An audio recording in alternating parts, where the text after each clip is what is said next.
When I talk about the Matrix, I'm talking about the systems which have been created by society, which are deliberately designed to enslave. In the movie, the Matrix were used for our body heat, but here in this Matrix, we're used for our efforts and our energies. And you're existing inside of a system which is deliberately rigged to make the rich richer and for the poor to stay poor. Yeah. And you can sit there and get upset about it. You can sit there and cry about it and say the system needs to change, which is what some people do, socialists, XYZ. I always knew that the Matrix existed, and I always knew that the traditional systems and From the what age traditional... did you know? Say again? From what age did you know? I always knew. Okay. I just knew. Even when I was going to school and they're sitting there going, you're not going to get a good job if you don't get good grades. I was the one sitting there going, you're a liar. Shut up. I just knew the teacher was lying. I knew school was bullshit. I knew college was bullshit. I knew university was a lie. I always knew it was a trick and a con. I didn't truly understand things to the level I understand them now.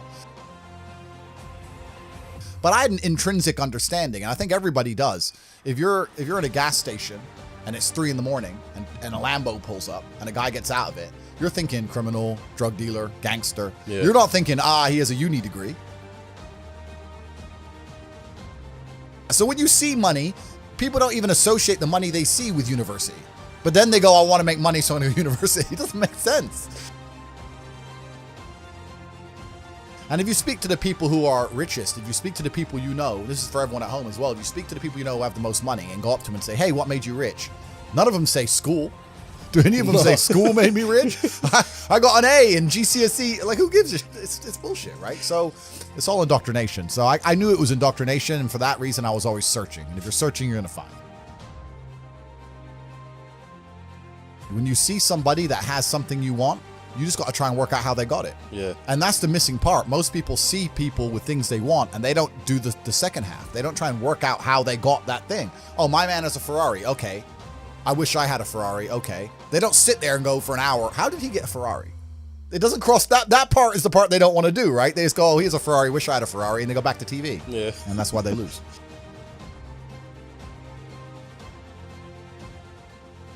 The kind of people who are really genuinely upset by what I say are the kind of people who can't truly learn anything and become successful in life. Yeah. I obviously know what I'm talking about to some degree, right? So if Mike Tyson walks in here and tells you he's going to teach you how to box and says you can't fight, you're a pussy, if that upsets you, then you can't learn, right? It's Mike Tyson. Just shut up and listen. The way that humans work and the way that we've evolved as a species is that we don't really learn lessons unless they're learned the hard way. Yeah. I believe that unless a lesson has taught the hard way, you're not going to learn it. You can have so many near misses and people won't learn their lesson. Bro, you must know a guy who goes out there, nearly crashes his car, doesn't slow his ass down till he wrecks it. Yeah. Like, this is how people are, right? So you need that pain for the lesson to sting enough to really genuinely go inside of your mind.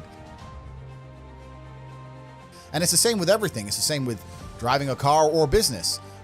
Truthfully, if you want to learn a lesson about business, you're going to have to suffer at some point, right? So we always say that most people are not successful with their first companies, X, Y, Z, blah, blah, blah. I get that.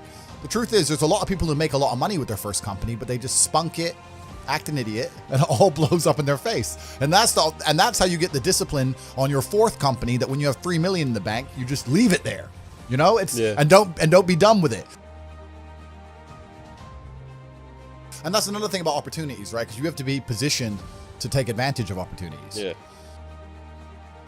It's like in chess, they say good moves come from good positions. It's true. You can't find a good move from a terrible position, right? If you're sitting at home with no money, it's hard to invest in Bitcoin at $1. Doesn't matter what it goes to, right? You got to be in a good position to take advantage of things. So you always got to be in a position where you have a good network, you have good information, you have some kind of liquid money, you have the ability to survive without that money, you can take a risk. Like, it's hard to set yourself up. I'm in a position now where I'm in the NBA. I'm an NBA player. I can never go broke again. So it doesn't matter, right? Once you're in the NBA, I can throw $1 million at something. It doesn't matter if it works or not. So for me, it doesn't make a difference. And that's why it's so much easier. They always say the first million is the hardest, and they're completely right. Once you get to a certain point, you can gamble to it.